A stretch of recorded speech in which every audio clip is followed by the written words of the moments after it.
Hello दोस्तों, आज हम समझेंगे 3 इम्पॉर्टेंट एपिडेमियोलॉजिकल कॉन्सेप्ट जो कि प्रेवलेंस, इंसिडेंस और इंसिडेंस रेट है। एग्जाम्पल के साथ समझेंगे इन लोगों को।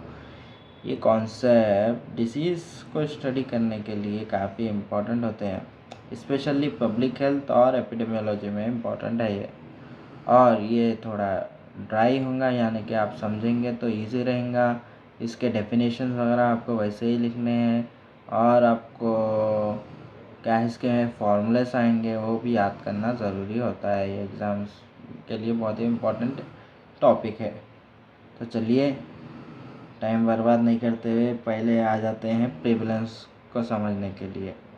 प्रेवलेंस यानी क्या? आसान शब्दों में समझा देता हूँ आपको। बीमारी की फैली हुई क्वांटिटी समझिए, मात्रा बोल सकते हैं आप। कितनी बीमारी फैली हुई है वो उसको बोलेंगे आप प्रिवेलेंस। इंग्लिश में डेफिनेशन देख लेते हैं आप। Prevalence is the proportion of people in A population who already have a particular disease or condition at a specific time or over a period of time। Hindi में इसका मतलब इजी वे में समझाया तो आपको देख लीजिए। प्रिवेलेंस का मतलब है किसी एक टाइम पे या एक टाइम ड्यूरेशन के अंदर उसके दौरान में कितने लोगों को बीमारी ऑलरेडी है, उसको बोलेंगे आप प्रिवेलेंस। क्या बोलेंगे, फिर से एक बार समझाया तो आपको कि एक टाइम पे या एक टाइम ड्यूरेशन के अंदर उसके आसपास कितने लोगों को बीमारी ऑलरेडी है। इसका फॉर्मूला क्या है देखिए, प्रिवेलेंस इक्वल्स टू A/B, जहाँ पे A क्या है, number of people with the disease at a given time. B क्या है, टोटल नंबर ऑफ पॉपुलेशन समझ लीजिए। इसको एग्जाम्पल के साथ समझ के फिर हम यूजेस में जाएंगे। एग्जाम्पल क्या है देखिए, हिंदी में आपको ऊपर से समझा देता हूँ मैं, आप यहाँ से देख ले सकते हैं। सपोज 1000 लोगों में से 10 लोगों को डायबिटीज़ है। क्या है, डायबिटीज़ है। 1000 लोगों में से सिर्फ 10 लोगों को डायबिटीज़ है। तो हमारा प्रिवलेंस क्या होगा, 10 डिवाइडेड बाई 1000। तो इसको सिंप्लीफाई करने पर क्या मिलेगा, 0.01 आंसर आएगा। लेकिन परसेंटेज में हम कन्वर्ट करेंगे तो 1% हो जाएगा। 1% हो गया तो इसका मतलब है हर 100 लोगों में से एक को डायबिटीज़ है। ये बहुत बड़ा एग्जाम्पल हो जा रहा है, आपको मैं इजी वे में समझा देता हूँ। हजार लोगों में से 10% को डायबिटीज़ मेलिटस है। तो हर 100 आदमी में एक रहेंगे बोल के हम बोलने वाले हैं। ये कैसा, आप प्रिवेलेंस के फॉर्मूले में आप डाल लेंगे ये वैल्यूज़ को तो आ जाएंगे। 1000 की जगह देखिए यहाँ पे क्या है, 1, 10, 100, 1000, 10,000, लाख, 10 लाख। हर 10 लाख में 1000 को हो रहा, मतलब यानी कि वही वैल्यू आएगी। आपको इजी वे में 1000 में 10 बोल के मैं समझा दिया। अब इसके यूजर्स देख लेंगे। To estimate the magnitude of a health issue in a community. Community में हेल्थ इश्यूज का मैग्नीट्यूड, ठीक है, बताता है इससे। हाई रिस्क पॉपुलेशन को आइडेंटिफाई करना है, इससे इजीली हो जाता है। हेल्थ केयर प्लानिंग और पॉलिसी के लिए भी बहुत यूजफुल है ये। चलिए इंसिडेंस समझते हैं।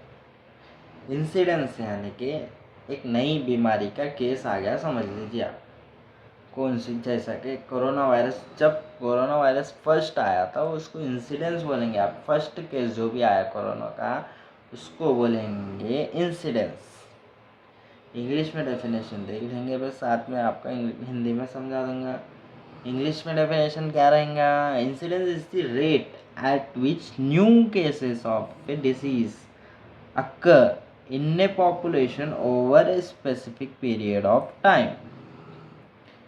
हिंदी में क्या रहेगा, इसका मतलब क्या रहेगा, इंसिडेंस का मतलब क्या होता है वो देखेंगे। इसका मतलब क्या है कि किसी समय के दौरान में, कौन से भी टाइम पीरियड में कितने नए लोग किसी बीमारी से अफेक्ट हुए, कौन सी नई बीमारी किसको अफेक्ट करी वो मालूम हो जाएगा। इससे हमें क्या मालूम होता है, कौन से भी टाइम के दौरान में कितने नए लोग बीमारी से अफेक्ट हुए, उसको बोलेंगे आप इंसिडेंस।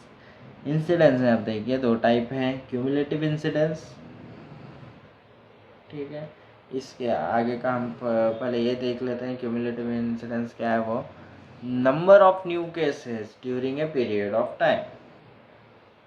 इसका इसका हिंदी में क्या बोलेंगे, इसको नए केस कितने हैं, टोटल टोटल नए केस कितने हैं, कौन से नए केस जो भी आ रहे हैं हमारे पास वो।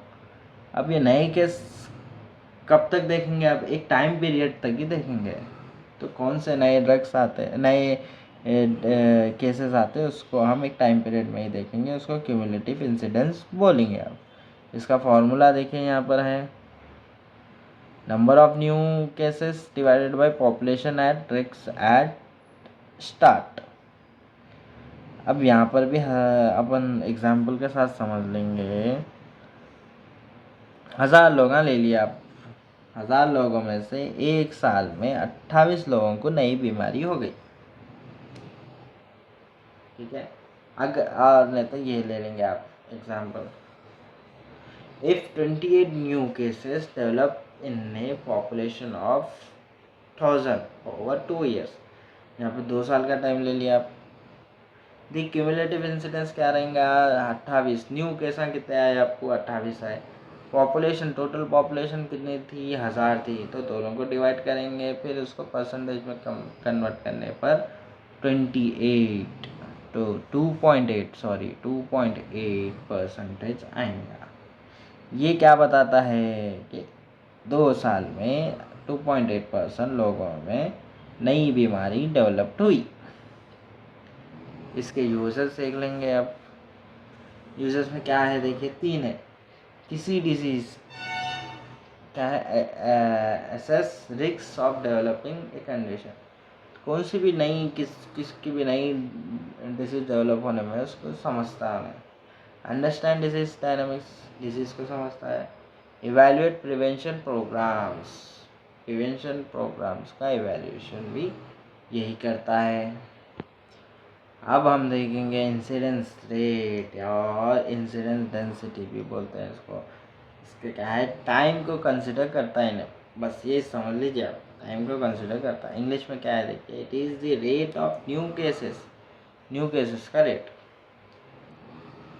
ठीक है। It is the rate of new cases over total time observed, called total time observed को क्या बोलेंगे आप,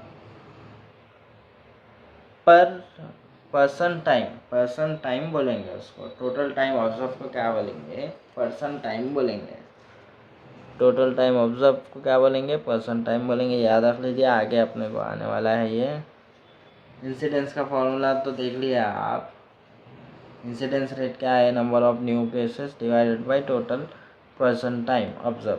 एग्जाम्पल के साथ देखेंगे, 10 न्यू केसेस आ गए हमारे पास, 10 न्यू केसेस, और टोटल 500 पर्सन ईयर्स क्या नहीं कि वो फार्मूला का देख लीजिए आप, का ऑब्जर्वेशन हुआ। 10 केसेस आए और टोटल 500 पर्सन्स का ऑब्जर्वेशन हुआ। 10 नए केसेस आ गए लेकिन 500 लोगों का वो होगा, तो इसका फार्मूला क्या रहेगा, इंसिडेंस रेट क्या रहेगा, 20 डिवाइडेड बाई 2000, क्योंकि 2 साल में 1000 लोग आए समझिए आप, ठीक है।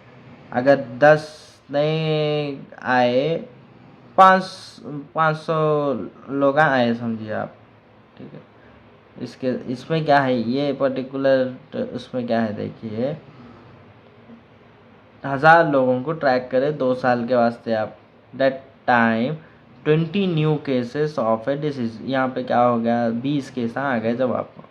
तो इसको फॉर्मूला में क्या डालेंगे आप, पहले इसको आप इसमें पर्सन ईयर, ठीक है, पर्सन ईयर में कन्वर्ट करेंगे। पर किसको, वैल्यू को कन्वर्ट करने के लिए क्या करना पड़ेगा, पॉपुलेशन से ईयर को मल्टीप्लाई करते ही आपको पर्सन ईयर आ जाएगा। फिर आप कैलकुलेट इजीली कर ले सकते हैं।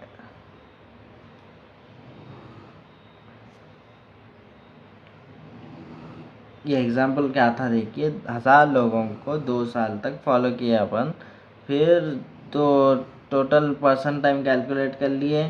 कैलकुलेट करने के बाद 20 नए केसेस आए, तो आया 20/2000 इक्वल टू 0.01 केसेस पर पर्सन ईयर।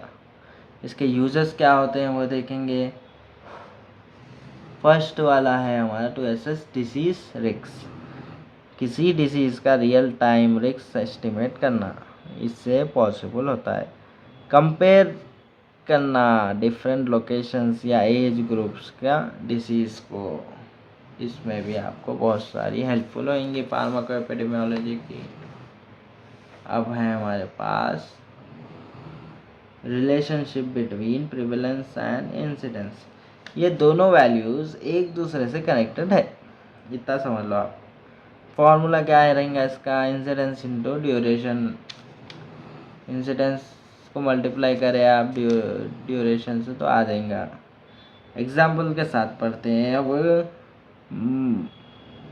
मान लीजिए एक डिसीज़ है जो बहुत लॉन्ग टर्म होता है, जैसा कि हाइपरटेंशन, डायबिटीज़ मेलिटस वगैरह वगैरह वगैरह, तो उसका इंसिडेंस चाहिए कम हो, लेकिन वो लोग ज़्यादा टाइम एक बीमारी पर रहते हैं तो प्रिवलेंस ज़्यादा होगा। लेकिन अगर कोई डिजीज़ शॉर्ट टर्म है जैसे वायरल फीवर, तो ड्यूरेशन छोटी होने की वजह से even if incidence is high हो तो प्रिवलेंस लो रहेगा।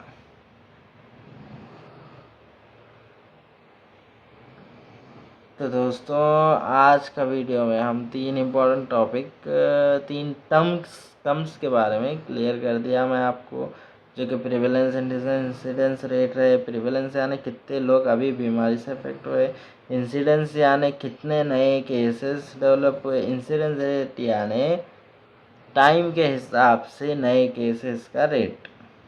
ये कॉन्सेप्ट रिसर्च और हेल्थ केयर प्लानिंग और ड्रग सेफ्टी उसमें सब बहुत इम्पोर्टेंट है, तो अच्छे से पढ़ लेके जाइए आप, एग्ज़ाम में भी आएगा ये टॉपिक। और ऑल द बेस्ट मेरी तरफ से। फिर मिलते हैं हम नेक्स्ट वीडियो में।